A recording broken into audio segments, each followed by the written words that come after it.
ప్రేక్షక మిత్రులందరికీ కూడా శుభాకాంక్షలు. ఫిబ్రవరి నెల రాశి ఫలితాలని మనం తెలుసుకోబోతున్నాం. అన్ని వర్గాల దృష్టి పెట్టుకొని గోచార గ్రహస్థితులన్నింటినీ దృష్టిలో పెట్టుకొని చెప్తున్నాను. జాతకం అనేది పడుతున్న వర్షానికి ఒక్క గొడుగు మాత్రమే, కానీ జాతకం జీవితం కాదు. మీరు మిమ్మల్ని నమ్మండి, మీ ఇష్టదైవాన్ని నమ్మండి, మీరు చేయాల్సిన బాధ్యతను ఖచ్చితంగా నెరవేర్చండి. భగవంతుడు మీతోనే ఉంటాడు.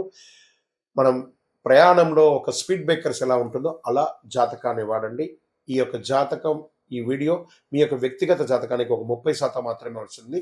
మీ యొక్క సంపూర్ణ జాతకం మీ యొక్క date of birth, time of birth ద్వారానే వస్తుంది. కాబట్టి జాతకం పడుతున్న వర్షానికి గొడుగు. సింహరాశి మిత్రులారా, 2026 ఫిబ్రవరి మాస ఫలితాలు ఎలా ఉన్నాయి, శుభాశుభ ఫలితాలు ఎలా ఉన్నాయని చూసుకుంటే, అధికారం ఉంది కానీ అహంకారం కూడా ఎక్కువ ఉంది. దీనివల్ల చాలా నష్టపోయే అవకాశాలు ఉన్నాయి. సింహరాశి మిత్రులారా, స్త్రీ పురుషులు ఇద్దరిని దృష్టిలో పెట్టుకొని, అన్ని వర్గాల వారిని దృష్టిలో పెట్టుకొని చెప్తున్నాను. గ్రహాధారితంగా ఈ వీడియో చివరి వరకు వింటే మీలో ఉన్న శక్తి ఎందుకు పూర్తిగా బయటికి రావట్లేదో తెలుస్తుంది. ఎక్కడ తగ్గాలో, ఎక్కడ నిలబడాలో ముందు నేర్చుకోవాలి. ఫస్ట్ గురు భగవానుడు 11వ స్థానం, శని 8వ స్థానంలో, అంటే అష్టమ శనిగా కూర్చున్నాడు స్వామి. రాహు 7వ స్థానంలో, కేతు 1వ స్థానంలో, సూర్యుడు సింహరాశుల అధిపతికి అధికారంగా ఆత్మవిశ్వాసంతో ఉన్నాడు. అంటే బయట పేరు ఉంది కానీ లోపల పరీక్ష విపరీతంగా ఉంది. ఇది నెల కొంచెం జాగ్రత్తగా ఉండాల్సిన నెల. ఈ నెల సింహరాశి ఎదుర్కొనే అసలు పరీక్ష అంటే నేనే సరి, నేను చెప్పిందే జరగాలి అని కూర్చున్న చోటల్లా అవమానం, ఆటంకాలు, కష్టాలు, ఎదురు దెబ్బలు.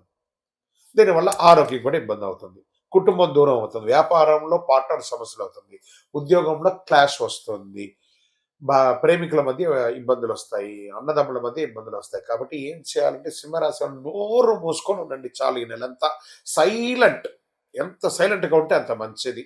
కొంచెం ప్రభుత్వ ఉద్యోగం, ప్రైవేట్ ఉద్యోగం చేసేవాళ్ళు స్త్రీ పురుషులు కూడా బాధ్యత పెరుగుతాయి. అధికారులు బాగా ప్రెషర్ ఇస్తారు. పై అధికారులు కింద వాళ్ళ దగ్గర నుంచి కూడా ప్రెషర్స్ బాగుంటుంది, తట్టుకోలేని ఇబ్బంది ఉంటుంది. అసాంఘికమైనటువంటి అవకాశాలు ఎక్కువ వస్తుంటాయి. దాన్ని చేయడం వల్ల ఉద్యోగం పోయే అవకాశాలు కూడా ఉన్నాయి.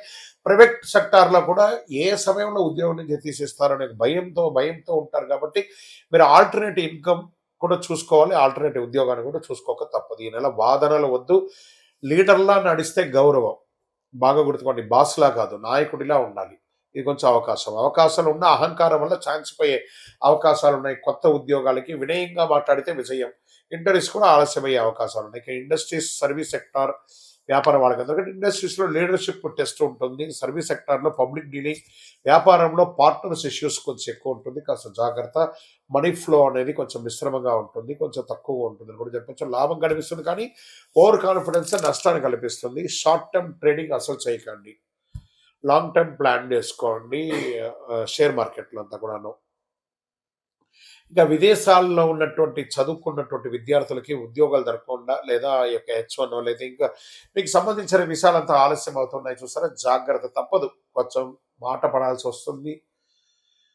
వీటన్నిటి కారణం అంటే గ్రహాలు కాస్త బాగాలేదు. గ్రహాలు బాగాలేదని అంటే మొత్తం జీవితం అంతా చెడిపోతుంది కాదు, టెంపరవరీగా గ్రహాలు బాగాలేదు. కాబట్టి దాన్ని మీరు చక్కగా దాన్ని చక్కదిద్దుకుంటే అన్ని రకాలుగా మేలు జరుగుతుంది. అద్భుతమైనటువంటి విలువలతో కూడినటువంటిది పొందుతారు. వీసా సమస్యలు ఏదైనా ఉన్నా కూడా జాగ్రత్త. ఏ విధమైనటువంటి ఇల్లీగల్ యాక్టివిటీస్ చేయకండి. మీ లైసెన్స్, మీ యొక్క పాస్పోర్ట్స్ అన్నీ కరెక్ట్గా రెన్యువల్గా ఉన్నాయని చూసుకోండి. కరెక్ట్గా వ్యవసాయదారులకి కార్మిక సమస్యలు, లేబర్ సమస్యలు బాగా వచ్చే అవకాశాలు ఉన్నాయి. ఖర్చులు పెరుగుతాయి.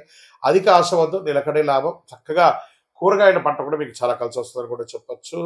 రియల్ ఎస్టేట్ వారికి అమ్మకం ఆలస్యమైన కొనుగోలు అన్ని రకాలుగా కూడా ఉంటుంది. డాక్యుమెంట్స్ అంతా కూడా చక్కగా చూసుకోండి, మిశ్రమంగా ఉంటుంటుంది.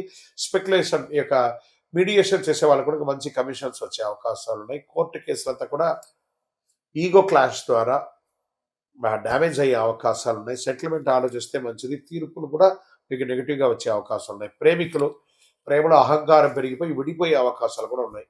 కుటుంబంలో భార్య భర్తల మధ్య సఖ్యత లోపం. నువ్వా నేనా. ప్రత్యేకించి సింహరాశి స్త్రీలు కొంచెం ఒక్క మెట్టు దిగితే బాగుంటుందేమో అనిపిస్తుంది.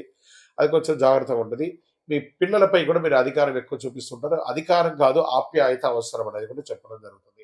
ఇంకా ఆరోగ్యం పట్ల ఎనర్జీ ఎక్కువగా ఉంటుంది. కొంచెం శస్త్రచికిత్స అయ్యే అవకాశాలు కూడా ఉంటుంది. కోపం వల్ల ఆరోగ్యం దెబ్బకుంటుంది. విశ్రాంతి తప్పనిసరిగా కూడా ఉంటుంది. కొంచెం జాగ్రత్త. సింహరాశి వారికి ఈ నెల అదృష్ట రంగు నారెంజీ కలర్, బంగారు కలర్. అదృష్ట సంఖ్య 1. మరి అదృష్ట దిక్కు తూర్పు దిక్కు మీకు చాలా కలిసి వస్తుందని కూడా చెప్పొచ్చు. అదృష్ట రోజు ఆదివారం. అదృష్ట సమయం సాయంత్రం 6 గంటల నుంచి 8 గంటలు, ఉదయం 6 గంటల నుంచి 8 గంటలు. ఈ ఉదయం 2 గంటలు, సాయంత్రం 2 గంటలు ఏం చేస్తారంటే ఏదైనా ముఖ్యమైనటువంటి నిర్ణయాలు తీసుకోవాలనుకుంటే ఇది తీసుకోండి, చాలా మంచిది. ఇక ప్రతిరోజు సూర్య నమస్కారం చేయండి, సూర్యుడికి నీళ్లు పోయండి. ఆదివారం గోధుమలు, ఎరుపు పండ్లు దానం ఇవ్వండి. నేను అనే మాట తగ్గించుకోండి. ఇది చాలా పెద్ద పరిహారం మీకు అని కూడా చెప్పచ్చు. ఈ నెల మీరు వినయంగా నడిస్తే మంచి అధికారం మీ వైపు తిరుగుతుంది. అహంకారానికి లోనైతే సంవత్సరం మొత్తం మీరు ఇబ్బంది పడాల్సి వస్తుంది. నాయకత్వాన్ని శుద్ధి చేసే విధంగా ఉండాలి, కానీ నాయకత్వాన్ని డామినేట్ చేసేటట్టుగా ఉండకూడదు. గ్రహస్థితులు ఖచ్చితంగా అన్ని వర్గాలు కవర్ అవుతుంది. బాగా గుర్తుపెట్టుకోండి, ఈ నెల మీరు మీ యొక్క ఇష్టదైవం ప్రార్థన చాలా చక్కగా చేయాలి. భగవద్ అనుగ్రహంతో మీ యొక్క వయస్సు ఎంత ఉందో అన్ని వయస్సు సంఖ్యతో కూడినటువంటి నువ్వుల నూనె దీపాన్ని మీ ఇష్టదైవాన్ని కులదేవతకు వెలిగించండి. ఇక్కడ మీ యొక్క వ్యక్తిగత జాతకం కోసం మమ్మల్ని సంప్రదించండి. మీ యొక్క date of birth, time of birth, place of birth WhatsApp చేయండి. మీ యొక్క ఇష్టదైవ దేవాలయంలో మీ వయస్సు ఎంత ఉందో అన్ని దీపాలను నెలకొకసారి వెలిగించండి. అతి శక్తివంతమైనటువంటి 48 రోజులు పూజ చేసినటువంటి కరుంగాలి మాలను ధరించండి. ఆరోగ్యంగా ఐశ్వర్యంగా ఉండండి. నెగిటివ్స్ అంతా తొలగిపోతుంది. ఇంకనూ మీ యొక్క వ్యక్తిగత జాతకం కోసం మీ పేరు, మీ date of birth, time of birth, place of birth WhatsApp చేయండి. మా అడ్మిన్స్ మీకు రిప్లై ఇస్తారు. రథసప్తమి. ఈ రథసప్తమి అంటే ఏంటి అసలు ఎందుకు చేయాలి, ఆ రోజు చేయవలసిన విశేషాలు అంటే సూర్య జయంతి అని కూడా చెప్పచ్చు. ఆరోగ్యాన్ని ఇచ్చే ఒక అద్భుతమైనటువంటి ఒక డే, హెల్త్ డే అని కూడా చెప్పచ్చు. అందరికీ నమస్కారం. రథసప్తమి అంటే కేవలం ఒక పండుగ కాదు, ఇది సూర్యుని యొక్క మహోత్సవం. అందరూ కూడా సూర్య నమస్కారం అంటుంటారు చూసారు. ఆ 12 నమస్కారాలు బెండ్స్ అంతా చేయకుండా సూర్యుడికి చేసుకుంటే శరీరంలో ప్రతి అవయవం కదులుతుంది. ఫస్ట్ ఆరోగ్యం అంటేనే సూర్యుడు అంటేనే ఆరోగ్యం. మాఘమాసం శుక్లపక్షం సప్తమి తిథి నాడు సూర్యుడు తన దివ్య రథంపై ఉత్తరాయణ ప్రయాణం ప్రారంభిస్తారు. శాస్త్ర విశ్వాసం ఇది. అంటే దక్షిణాయనం అయ్యి ఉత్తరాయణ ప్రారంభం కావాలి కదా. 7 గుర్రాల మీద కూర్చొని, రథం మీద కూర్చొని సూర్యుడు తన యొక్క యాత్రను ప్రారంభిస్తున్నట్ట 7 దిక్కులకి. అంటే అందరూ ఆరోగ్యంగా ఉండాలని ఆయన ప్రారంభించేశారు. అందుకని దీన్ని సూర్య జయంతి అని కూడా అంటారు. సూర్యుని రథానికి 7 గుర్రాలు, ఇవి 7 వర్ణాలు, 7 రోజులు, 7 శక్తులు సూచిక. ఈరోజు చేసిన సూర్యారాధన వల్ల ఆరోగ్యం, శక్తి, తేజస్సు, దీర్ఘాయుస్సు లభిస్తాయని శాస్త్రోక్తి. చేస్తే మంచిది కదా.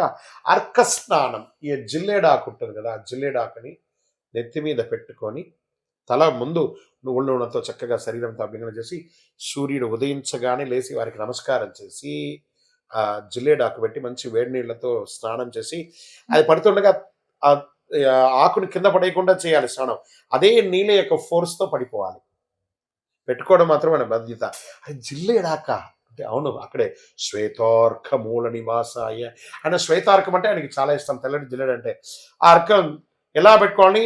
ఆకులు తల, భుజాలు, మోకాళ్ళపై ఉంచుకొని స్నానం చేయాలి. ఇది రోగ నివారణకు ఒక అద్భుతమైనటువంటి శక్తి. కాబట్టి ఆన్లైన్లో తెచ్చుకొని, సిటీలో ఉన్న వాళ్ళకి దొరకవచ్చు, ఆన్లైన్లో తెచ్చుకొని, లేదా కొంచెం అటుపక్క అలా వెళ్ళండి. ఊరు బయట వెళ్ళాలంటే ఎక్కడ పడితే అక్కడ జిల్లేడు చెట్టు ఉంటుంది, తెచ్చి పెట్టేసుకొని కవర్లో పెట్టేసుకోండి, చక్కగా తెచ్చుకోండి. ఇంకా తూర్పు దిశగా నిలబడి సూర్యుడికి అర్ఘ్యం నీళ్లు వదలడము. ఓం హ్రీం హ్రీం హ్రౌం సహ సూర్యాయ నమః అనే మంత్రాన్ని జపం చేసి నీళ్లు వదలండి. మళ్ళీ చెప్తున్నా, ఓం హ్రీం హ్రీం హ్రౌం సహ సూర్యాయ నమః అని 7 సార్లు కానీ 12 సార్లు కానీ నీళ్లు వదిలి జపం చేయండి. చాలా బాగుంటుంది. ఇంకా జనరల్గా యోగా పద్ధతిలో సూర్య నమస్కారం అనేది ఉంటుంది కదా, ఆ పద్ధతి ప్రకారం దానికి ఒక్క సూర్య నమస్కారాన్ని 7 సార్లు చేయాలి. అంటే 12 కలిపితే 1, దాన్ని అలా 7 సార్లు చేయండి. సంవత్సరానికి కావాల్సిన ఎనర్జీ నకసిక పర్యంతం ఆరోగ్యం అంతా బ్రహ్మాండంగా అయిపోతుంది.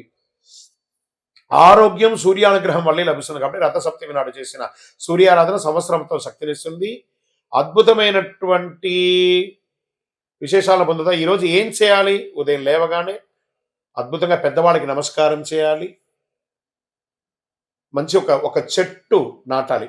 ఒక్క చెట్టు అయినా ఈరోజు నాటాలి అని చెప్పడం దీంట్లో ఎలా ఉంటుందంటే ఆ రోజు విశిష్టత ఏం చెప్పుకోవాలంటే సూర్య జయంతి కూడా అని పిలుస్తారు. ఆరోగ్యం, దీర్ఘాయుషు, తేజస్సు, మహాశుభదనం, శరీరం నుండి అలసట, రోగ నివారణకు అనుకూలం, పితృదోషాలని తొలగిపోతాయి రేపు కానీ ప్రార్థన చేస్తే. ఉదయం సూర్యోదయానికి ముందే లేచి తూర్పు దిశగా నిలబడి సూర్య నమస్కారాలు చేసి ఏం చేయాలి, మరి నైవేద్యం ఏం చేయాలి? బెల్లం పొంగలి, తీపి పొంగలి, గోధుమ, బెల్లం, నెయ్యి ఇవన్నీ కూడా దానం ఇయ్యచ్చు, నైవేద్యంగా పెట్టచ్చు. మహాశివరాత్రి ఫిబ్రవరి 15వ తారీఖున 2026 మహాశివరాత్రి వస్తుంది. ఇంకా శివరాత్రి అనగానే అందరూ దేవాలయాలకు వెళ్ళి అభిషేకారాధన చేసేసుకొని చాలా అద్భుతంగా చేస్తారు కదా. కాస్త దాని గురించి కొంచెం ఎన్లార్జ్ చేసి చూద్దాం. శివరాత్రి ఒక్క రాత్రి జీవితాన్ని మార్చే శక్తి అండి. ఆ శివుడు గరుడకంఠుడు భోళాశంకరుడు మనకందరికీ అనుగ్రహం ఇచ్చే అందరికీ ఒక శుభదినం చెప్పచ్చు. నమస్కారం భక్తులారా. మహాశివరాత్రి అంటే కేవలం ఉపవాసం కాదు, కేవలం జాగరణ కాదు. ఇది మనలో అజ్ఞానాన్ని చీల్చి చెండాడి రాత్రి. ఇది శివతత్వాన్ని అనుభవించే ఒక అద్భుతమైనటువంటి రాత్రి అని కూడా చెప్పచ్చు. శివరాత్రి ఎందుకు అంత ప్రత్యేకమో, ఈ ఒక్కరోజు ఎందుకు జీవితానికి కీలకమో, నిజంగా శివుడు ఏమి ఇస్తాడో మీకు స్పష్టతగా అర్థమవుతుంది ఈ వీడియో పూర్తి చూస్తే. శివ అంటే శుభం, రాత్రి అంటే అజ్ఞానం. ఆ యొక్క శుభాన్ని ఇచ్చే శివుడు అజ్ఞానాన్ని ఇచ్చే ఆ రాత్రిని తొలగించే రాత్రి శివరాత్రి. అజ్ఞాన్ని నశించి శుభతత్వం వెలుగులోకి వచ్చే రాత్రి. ఈ రాత్రి శివుడు పుట్టినరోజు కాదండి, బాగా గుర్తుపెట్టుకొని. వివాహం జరిగిన రోజు మాత్రమే కాదండి, ఇది మన చైతన్యాన్ని మేలుకొలిపే రోజు కూడా. ఈ రాత్రి ఎందుకు అంత శక్తివంతమైనదంటే పురాణాల ప్రకారం మహాశివరాత్రి నాడు భూమి, ఆకాశం, బ్రహ్మాండ శక్తులు ఒకే లయలో ఉంటాయి. మన శరీరంలో శక్తి సహజంగా పైకి ప్రయాణిస్తాయి. అందుకే ధ్యానం సులభం, మంత్రజపం ప్రభావవంతంగా ఉంటుంది, మనసు నిశ్శబ్దంగా ఉంటుంది. ఇది భక్తి కాదు, శరీరం మనసు యొక్క శాస్త్రం అని కూడా చెప్పచ్చు. శివలింగం రాయి కాదు, దీని గురించి తెలుసుకోవాలి అందరూ కూడా. అది ఆకారం లేని పరమతత్వానికి చిహ్నం, సృష్టికి మొదలు, అనంతం లేని ఒక తత్వం అని కూడా చెప్పచ్చు. అభిషేకం చేయడం అంటే ఏంటిది? నీటితో మన అహంకారాన్ని కడగడము, పాలతో మన కోపాన్ని చల్లార్చడము, బిల్వపత్రంతో మన కోరికలను అర్పించడము. అందుకే శివుడు కోరేది వస్తువులు కాదు, మార్పు. ఓం నమ శివాయ అనే ఒక మంత్రాన్ని, పంచాక్షరి మంత్రాన్ని ఎంత వీలుంటే అంత జపం చేయండి, అంత బాగుంటుంది. ఇంకా ఉపవాసం ఎందుకు చేస్తారు? మీ యొక్క జీర్ణక్రియలన్నీ కూడా అద్భుతంగా క్లెన్స్ అవుతుంది, శరీరాన్ని తేలిక చేస్తుంది, ఆలోచనలు శుద్ధి చేస్తుంది, ఆత్మబలాన్ని పెంచుతుంది. అందుకే ఈరోజు ఉపవాసానికి ప్రత్యేక శక్తి ఉంది. ఉపవాసం అంటే నేను ఉపవాసం అని చెప్పి బాదం పాలు 1 లీటర్ తాగడం, రకరకాల పండ్లు తినడం కాదు. ఉపవసించడం, స్వామివారి నామస్మరణతో భగవంతుడికి దగ్గరగా వసిస్తూ ఓం నమ శివాయ, ఓం నమ శివాయ, ఓం నమ శివాయ. ధనుర్మాసంలో వైకుంఠ ఏకాదశి గాను, మాఘమాసంలో చక్కగా శివరాత్రి గాను 1 నెల రోజుల గ్యాప్లో 2 ఉపవాసాలు ఉండడం వల్ల ఆరోగ్యం, ఎప్పుడైతే ఆహారం పడదో శరీరానికి, ఆటోమేటిక్గా ఆరోగ్యం అనేది క్లెన్స్ అవుతుంది, ఒక ఓవర్ ఆయిల్ లాగా అయిపోతుంది, ఆత్మబలాన్ని పెంచుతుంది. జాగరణ ఎందుకు చేయాలి మరి? శివరాత్రి జాగరణ అంటే నిద్ర లేకపోవడం కాదు, అవగాహనతో ఉండడము. నిద్ర అజ్ఞానం, జాగరణ జ్ఞానం అన్నారు. అందుకే ఈ ఒక్క రాత్రి జాగరణ జీవితంలో ఎన్నో తప్పుల నుంచి కాపాడుతుంది, జాగరణిస్తుంది. ఎవరు శివరాత్రి పూజ చేయాలి? ఉద్యోగ సమస్యలు ఉన్నవారు, ఆరోగ్య సమస్యలు ఉన్నారు, మానసిక ఒత్తిడి ఉన్నారు, కుటుంబ కలహాలు ఉన్నవారు శివుడి సమస్యలతో తీసుకోపోడండి. సమస్యను ఎదుర్కొనే శక్తిని ఇస్తాడు, గుర్తుపెట్టుకోండి. అది శివరాత్రి రోజు చేయండి, ఇదే శివకృప. శివరాత్రి రోజు ఏం చేయాలి? సాధ్యమైనంత వరకు ఉపవాసం ఉండాలి, శివనామస్మరణ చేయాలి, బిల్వపత్రార్చన చేయాలి, కొద్దిసేపు మౌనం ఉండాలి, రాత్రి ధ్యానం లేదా మంచి కథ, శివకథ వినండి చక్కగా. అందుకని సినిమాలకు వెళ్ళి టైం పాస్ చేయడం కాదు.